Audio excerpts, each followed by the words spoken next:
Hello everybody, welcome to another video. Before we begin, just another quick reminder, me and a few guys from the Deployment Zone community are trekking 13 miles in the Brecon Beacons in July this year in order to raise money for Alzheimer's Society. It's an excellent cause, and if you fancy giving to that, we have a donation page in the description below. Thank you so much to everybody who's already given. You guys are absolute heroes.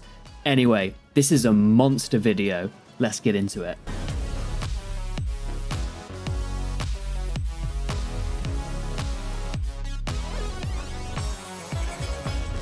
So after months of waiting, finally my Bayard's Revenge, whatever, Space Marine stabbing orc showed up from Games Workshop, and I am so excited to get started.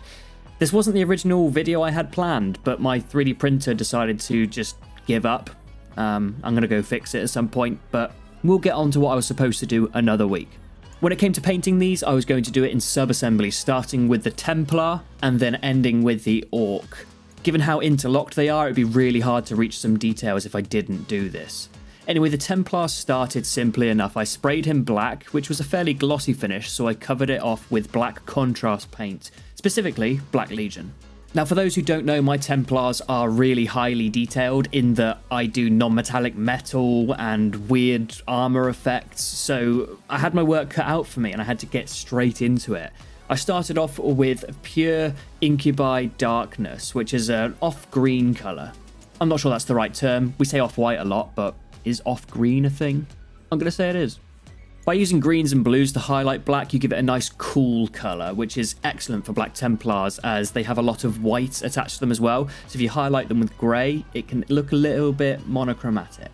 With this first highlight layer, I'm covering off fairly large areas, anything that's pointing towards my fictional light source, which in this case is the sun, so the sky. A great way to find out where your highlights are supposed to go is by sticking a bright light directly above your mini before you start painting. Maybe take a couple of photos. Miniac has an excellent video on that, and you should absolutely go check that out. Anyway, my next highlight was a mix of Field Blue from Vallejo and that Incubi Darkness. It ended up being quite a strong green colour, which I wasn't expecting, but it actually works in this context, so I wasn't too worried. The entire armour painting process is fairly laborious, but once you know what you're doing, you can kind of switch your mind off and it becomes pure meditative Zen painting, and I really enjoyed it, even though it took ages. As well as filling in the large areas, I was also doing some fairly chunky edge highlights at this stage, which I hadn't done with the Incubi Darkness previously. What this does is essentially just lay out some guidelines of where I want my thinner edge highlights to be when I go onto those brighter colours. And it also has the added benefit of making it look like there's a lot of blending and layering going on. Which, of course, there is, but it just makes it look more like that. Now I'm using pure Field Blue to really help the chunky areas of filled out pop and also do my main edge highlighting fairly thinly all over the armor. Any places where I've done those fairly chunky highlights, like down the center of the leg, I'm just using a really thin sweeping motion, like a zigzag down, to make it look like there's a little bit of texture. And it also helps it look realistic in that highlights aren't always completely smooth, and also I'm going to make mistakes later on, so there's no point trying to be completely smooth at this stage. It just won't look right. There'll be some areas that are really smooth and some areas that aren't. So if I'm doing the faux zigzag effect, it just ends up looking better overall. I'm not a good enough painter to do completely smooth, is what I'm saying. Once I'm finished with all the Field Blue, I'm going in with Fenrisian Grey for a few key areas, the sharpest highlights, and a few dots here and there. When I'm doing the dots, I'm also doing a stippling technique, so any areas with those specular highlights, I'm stippling it on gently. This is a really nice effect, and again, adds texture and makes up for the fact that I'm a little bit sloppy. Sloppy at painting, not sloppy in general. Can you describe someone as like sloppy, like in appearance? Ugh. The penultimate stage of the armour, at least in theory, because I do go back in a bit, is to glaze some Pterodon Turquoise contrast paint from Citadel all over. This really helps tie together all of the colours we've just added and makes the blue areas really pop. It doesn't make it read quite as black though, so I am going to go back in a few key areas, specifically the larger panels, and add a bit of black later. The thing about this painting style is it's by no means quick or efficient. That's not necessarily a bad thing. I just enjoyed the process here, and I was trying to paint a mini to possibly the highest standard I could do, and yeah, it's fun. The final step is to add a few spot highlights of an off-white colour. You can go pure white, but it can look a little bit too weird or too bright, so I went in gently with some silver grey. Speaking of AK's silver grey, I mixed that with panzer grey and started base coating all of the tabards and metal areas. For the cloth, it's our darkest shadow, so I can build up from there, and for our metal, it's a mid-tone. You're going to see me work on this sword a lot. I was going back and forth consistently to get a smooth blend, as it's one of the key focal points of the model. I also use this mix to start painting in the darkest areas of the shoulder pads. These need to be white for a Emperor's Champion. I really wanted to do the red trim with the black in the center because Sword Brothers look really cool and it's easier, but it's not right, so I had to do it white. So I might as well start with a decent base coat, which is this mix. Continuing with the highlights now, I just used more silver grey and less panzer grey and blended it across my wet palette. This meant I had a constant spectrum of colours to choose from. Having a wet palette is an excellent tool when you're painting non-metallic metals or constantly switching between the same colours, as it means I can continue to move back and forth without having to remix paints and potentially getting a different result. The metallics are likely looking fairly messy at this stage, especially now I'm adding this really stark highlight.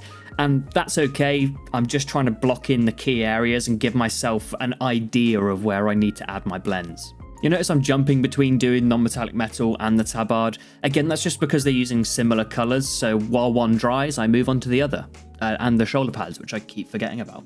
While this is a slightly more laborious painting process, I think I might actually use this method for painting all white shoulder pads on my Black Templars in future, because it just felt so much easier than doing white over black. I don't know if it was easier, but it felt easier, and that's the main thing. Moving towards the final highlights on the tabard, I'm using a crosshatch effect to add some texture. What this method is using very thin paint and doing diagonal lines all the way down the folds of the cloth. Then you come back the other way around and do diagonals in the opposite direction to create a little cross. This adds a bunch of texture and is just a really cool effect. While I once again work on the sword and try and add some highlights, I do have a little video on how I do cloaks and cloth in this crosshatch effect, specifically on some Black Templars, so if you'd like to check that out, the link is in the top right now. It is an older video though, so it's probably nowhere near as good as what I'm doing now. It took me a very long time to get to a point where I was happy with the sword, but honestly, by the end, it's probably the best non-metallic metal I've ever done, which isn't saying much, but I was super pleased with it, so it was worth all the effort and the constant reattempts and reblends. The point in which it really started to come together was when I started glazing those shadows back in, and the amped up contrast just really started to make it look like metal and how I envisaged it. So after a certain point, I just stopped and left it alone. Don't break a good thing, right? Anyway, moving on to some more metallics, I'm looking at doing some golds on the crossguard of the sword and a few trinkets he's got hanging about his person. I decided to try a slightly different method for my gold today, starting with rhinox hide, which is normally not what I use. I figured the dark base coat would really help add that contrast which seemed to work for the sword and the other silvery metallic parts. While I had the rhinox hide wet on my palette, I decided to also base coat the parchment, which again, this is going to be my darkest colour and I can highlight up from there. Back to the crossguard, quickly jumping through a few stages, I used Mournfang and then Bayard Brown to add some quick highlights. The Mournfang was my intermediate mid-tone, and then I added a good chunk of Bayard Brown and started doing my edge highlighting on top of that. This created a really nice transition from that really dark base coat up to the brighter highlights, so using that mid-tone was a really important step. After using the Bayard Brown, it was a simple effort of using Screaming Skull and a tiny bit of Pale Sand just to add the really brightest highlights to the top, and this really made the gold pop. I think what made this work the best was that rhinox hide in the shadows, as the jump from the really dark brown to the really bright gold just made it look realistic, as if the sun was hitting it from the top. I'm really pleased with it. Back to the parchment now, I took some pure Xandri dust from Citadel, which is a nice khaki colour, and covered off most of the area, leaving only the deepest recesses brown. While that dried, I also quickly base coated all the leather with Mournfang brown. We'll come back to that in a minute. I still haven't replaced my Ushabti bone, so using a mix of Xandri dust and Screaming Skull, I added the first highlight layers to the parchment. The next highlight is pure Screaming Skull. There's a little more to do on the parchment, but we'll come back in a second as we're going to continue with the leather while this dries. I thinned down some Bayard Brown and glazed this all over the top of my Mournfang Brown. I've said brown a lot this video. This is my intermediate highlight layer. I've got my Mournfang brown as not my darkest shadow, but a shadow, and then Baylor brown is my main colour on top. Baylor brown is essentially really horrible to base coat with, so I didn't want to do that. Then I added Doomball brown, which is a really nice warm brown into the deepest recesses. Leather being a natural product has loads of tonal variation, so add as much as you like. Maybe not blue though, or purple. While that dries, we jump back to the parchment and glaze some Doomball brown into the shadows. This is a really nice effect and just makes the parchment look a little bit more two-tone and aged. We also came in with some Seraphim Sepia really lightly over the top to make it look even more aged. Back to the leather, using Xandri Dust as a scratchy highlight all the way around the sharpest corners. The blend from the Doomball all the way through to the Baylor and now the Xandri Dust creates a really nice effect.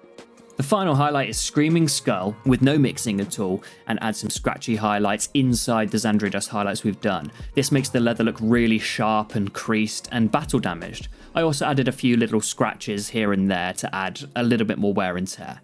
I actually really liked how this looks, so there's probably not really a need for the next step, but I did decide to add a really thin glaze of Agrax Earthshade over the top just to make that brown a little bit deeper across the entire model.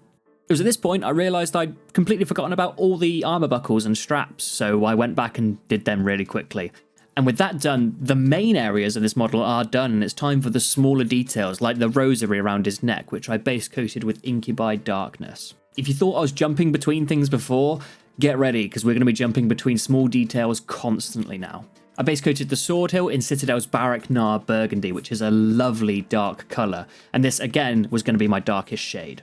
I then covered the eyelens in Mephiston Red, and base coated the grenade in Castellan Green, once again my darkest colour, and I'll just highlight up from there.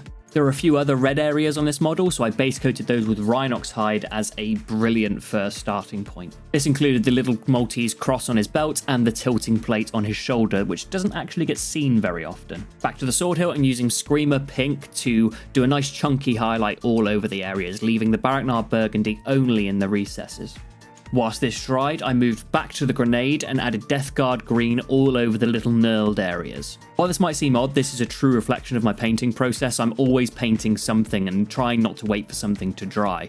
This makes it a little bit faster overall, even for a wild paint scheme like this. The final highlight for the sword hilt was to use some pink horror for a nice edge highlight around those grips. Now for the final touches on the grenade, I used some Nurgling green to add some really tiny edge highlights around all the little squares on the grenade, those little knurls that I base coated earlier with Death Guard green. The Templar is really starting to come together now. We can see the final composition and I'm getting quite excited. I then went back to the little rosary necklace and highlighted up with 2 layers of green, Cabalite and then Cyberite green. And then because nothing's ever done, I went back to the armour with a bit of thinned down black just to tidy up a few areas I wasn't sure about. Now to sort those reds out, I used a mix of Rhinox hide and Corn Reg in a roughly 50-50 ratio to add my first layer to that dark base coat. As soon as this was done, I went in with pure Corn Red to make it nice and vibrant. I then jumped forward a stage and used Evil Sun's Scarlet as a nice bright all-over highlight in those areas that the sun would be catching. Essentially, I'm just preparing the piece for the final edge highlight that's going to come next using Wild Rider Red. While that happens, I usually put a little text message up here saying thank you to my channel members, but as I've got a moment to speak, thank you to everybody who has supported this channel, especially my channel members, but anybody who's subscribed, watched one of my videos, you guys are heroes, and it really gives me the motivation to keep going. Aside from the fact that I like filming my hobby. You guys are the best. Thank you. For the little sword and wreath motif, I did a little bit of non-metallic metal, which was really easy actually because all the paints were still wet on my palette. Nice and simple. I then added some scratchy text using some silver grey. Now to finish off the eye lens, I added a final highlight of Wild Rider Red to make a nice little glow and did some specular highlights with some silver grey. After doing the text on the tilting plate, I decided I had to go back and add text to the parchment. I was never not going to do this, it just reminded me. We're getting really close to the finish line with the Templar. Let's not forget that we have to do an orc after this, but I'm sure we'll be fine. I did a few final bits of cleanup on the armour with some Abaddon Black. Using a bright red, I base coated what was left of the lantern. I'm going to do some object source lighting in a bit, so we'll come back to that. I decided I want the letters to be glowing like a nice bright yellow, so I added a glaze initially of Imperial Fist contrast paint, and then I tried some Meandering Yellow contrast paint, and that created the glow but didn't look quite bright enough, so I decided to come back in with really thin Flash Kit Yellow. It was a really satisfying process, and it ran into the recesses really nicely, and ended up looking really cool. And it's at this stage we put our Templar aside for the time being. We'll come back to him in a bit, there's more to talk about, but now we need to start on our poor unfortunate Orc. This poor fellow is not only being stabbed, but he's also been relegated to being the base of the model. So I decided to try a slightly different method and see how quickly I could get him done, whilst keeping him in line with the work I'd already done on my Templar. I didn't want one speed painting thing and one really nice painted thing. But time was a factor. This was Wednesday and the video needed to come out on Friday, so I had to get this moving quickly. So I pulled out my best friends, contrast paints. These are going to be my base layer and I'm going to highlight up from them. There's going to be no shading on top of this. Initially the Orc looked really messy, which is unfortunately kind of a side effect of contrast paints. They can dry a little bit glossy, they're very bright and vibrant, so it can look a little bit like a mess. So my next job was to tie everything together with those highlight stages. I also decided to continue doing the non-metallic metal on the power claw and any metal bits. I think this was really important. It would look a bit odd if I'd gone true metallic when the guy on top is non-metallic metal. I decided the arm panel should be red. Again, it's an easy colour to work with and it was nice and quick. So I painted those Rhinox hide again as my initial base coat. Because of the contrast paint, the skin was looking really vibrant, so I wanted to desaturate it a bit. So I took some Warpstone Glow, which is an acrylic version of the contrast paint, and then added some Cadian Flesh Tone, which is like a Caucasian skin tone, to it. The definition on the Orc is excellent and really easy to paint on, so I just kept adding highlights by adding more Cadian Flesh Tone to my Warpstone Glow. I actually really enjoyed the process of painting the skin on this Orc, and my partner has been telling me to get Orcs this entire time, and I might finally have to acquiesce to her request, because this was great fun. It was at this point that I realised the contrast method was working nicely and the Orc was not going to look out of place because the skin looked really good and like I'd spent loads of time on it, when realistically it was probably about 20 minutes. The final step of the skin was to add a little bit of Screamer Pink really thin around the veins, and also a few scars because it looks cool and adds a bit of depth to the miniature. Next I needed to highlight up his clothes, so I started on the trousers. These don't need to be too neat because the Templar is standing right over him and you're not really going to see these. I used pure Panzer Grey initially, and then as always mixed in a bit of Silver Grey to create my highlights. I kept these scratchy and I wasn't too bothered if they looked a little bit messy. He's an Orc, he's dirty. As soon as I start talking about Orcs, I lose the T's in my sentences. Anyway, the cloth isn't going to be the best quality, so it's fine if it's a little bit scratchy when I do the highlights. In fact, that's actually desired. Whilst I was adding the final highlight to the cloth, I decided this would actually be a great next step for my non-metallic metal power claw, so I added that highlight to the brighter areas of the claw. I'm going to go brighter again, likewise I'm going to go darker in a few of the areas. This is a really quick version of non-metallic metal because he is ultimately just the base and I didn't want to spend hours on it, but I'm actually really pleased with how the boots turned out with this method. In this situation, Silver Grey was my brightest highlight. Of course I could have gone up to pure white, but I decided it wasn't really necessary, given that, again, he's the base. Quite an important part of non-metallic metal is the edge highlight stage as it ties everything together, so I did that with Silver Grey as well, before coming back with pure Panzer Grey and glazing that into the recesses just to add a tiny bit more contrast. Once that was done, I did an all-over glaze of Basilicanum Grey, which added a bit more depth and made it look a little bit more worn. Moving on to the red, I added a slightly dirty sweep effect with the Corn Red. This adds a little bit of texture through the method of painting, which is quite nice and is also really fun to do.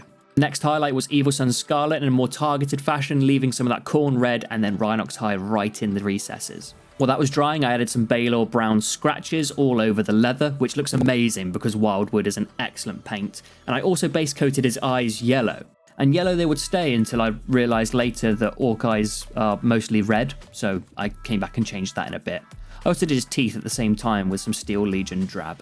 I'd also forgotten about his tongue, so I went in with some thin Corn Red, which was just a one coat wash in there. You're not going to see it very often. Nice and easy.